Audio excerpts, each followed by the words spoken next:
दोस्तों नमस्कार, मैं उमेश गौतम समग्र प्रदेश समाचार से। खुशी की बात भी और दुख की बात भी है। जो देश अपने सैनिकों का सम्मान नहीं कर सकता,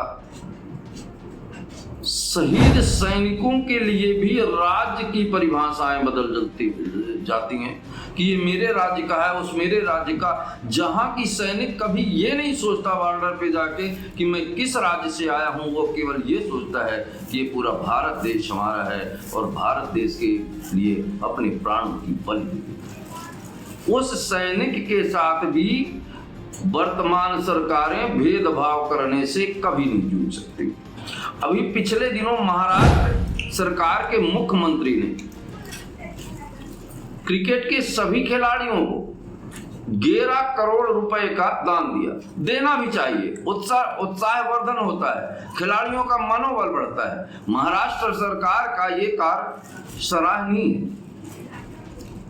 पर दुर्भाग्य इस बात का है कि जिस देश में सैनिकों के शहीद होने के बाद उन्हें शहीद का दर्जा नहीं दिया जाता, सैनिक जो बॉर्डर पे खड़े होकर रात दिन मेहनत करके अपने जान की कुर्बानी लगा देते हैं और अपनी जान दे देते हैं, वहां वर्तमान सरकार की नीतियों के चलते उन्हें शहीद का दर्जा भी मिलना बड़ा कठिन हो गया। अन्य अधिकार, अगर मुझे ऐसा लगता है कि पूरे देश में सबसे ज्यादा अधिकारों का अगर किसी का हनन होता है तो वीर जवानों का हनन होता है। ये वो भारत देश है जहां जय जवान और जय किसान की बात की जा सकती है। आज भारत में वही दोनों की दुर्दशा हो रही है। राजनीतिक और उद्योगपतियों को सरकारें पूरी ताकत के साथ सहयोग और उनके साथ खड़ी है, कंधे से कंधा मिला के खड़ी है। उद्योगपति देश में कुछ भी कर सकते हैं। सरकार के, यहाँ तक कि सरकार के प्रधानमंत्री टीवी में जाके प्रचार करते हैं उद्योगपतियों का। कई बार ऐसा है, जब जियो सिम चली थी तो प्रधानमंत्री मोदी ने स्वयं इसका प्रमोशन किया, पर किसी सैनिक का प्रमोशन आज तक नहीं किया। मोदी जी बता दें कि अगर वो इतने देशभक्त हैं तो भारत में किसी भी स्टेडियम का नाम किसी सैनिक और शहीद के नाम पे रखा हुआ आज तक नहीं रखा।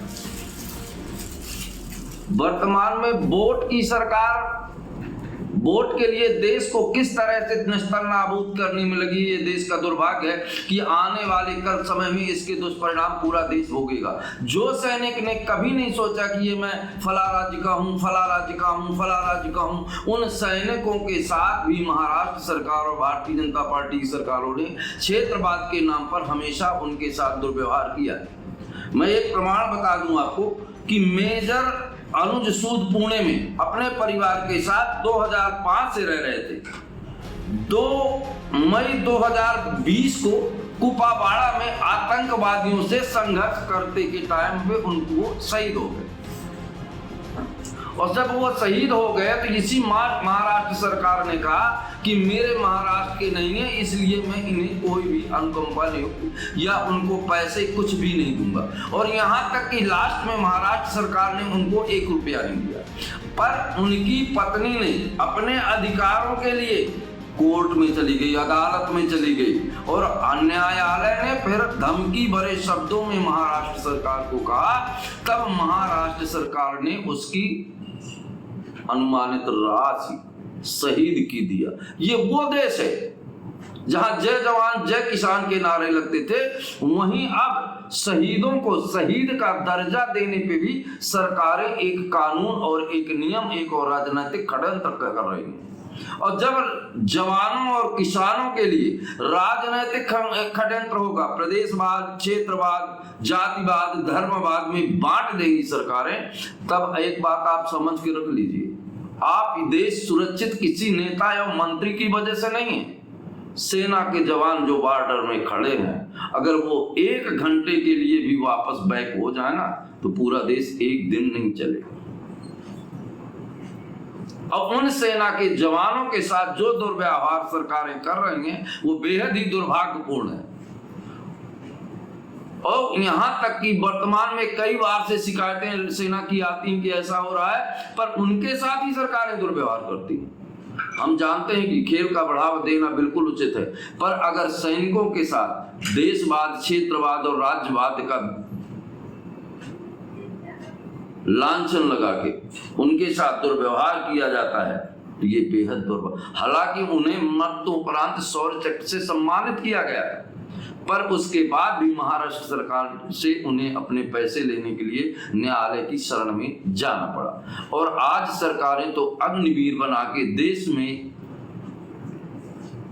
जान जोखिम में खड़े किसानों को और जान जोखिम में खड़े शहीद जवानों के साथ शहीद का दर्जा देने के लिए भी एक कानून, एक रूल्स और एक नियम बनाने का काम कर रही है। अरे शहीद तो शहीद होता है, उसके लिए क्या कानून, क्या नियम, कैसे? वो तो जब बॉर्डर में अपने देश के लिए लड़ते लड़ते शहीद हो गया तो शहीद है।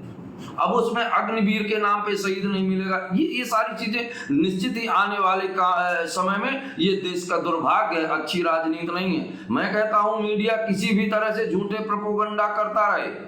पूरे विश्व में भारत का मीडिया, जहां पूरा देश ऊंचाइयों की बुलंदियां चूम रहे हैं, पूरे विश्व आगे बढ़ रहे हैं, 21वीं सदी के वैभव में अमृत काल मना रहे हैं, वहीं भारत का मीडिया नाली और गटर से भी बुरी हालत में हो गया है। मीडिया का काम होता है आईना, समाज का दर्पण है, और मीडिया को सच दिखाना चाहिए। वहीं मीडिया चटुकारिता करता हुआ नजर आता है। आज पूरा देश मीडिया के कर्तव्यों से, मीडिया के कारण मीडिया से लोग नफरत करने लगे हैं। यही कारण है कि भारत का मीडिया गटर में जा रहा है। दोस्तों नमस्कार, मैं उमेश गौतम, मध्य प्रदेश समाचार से।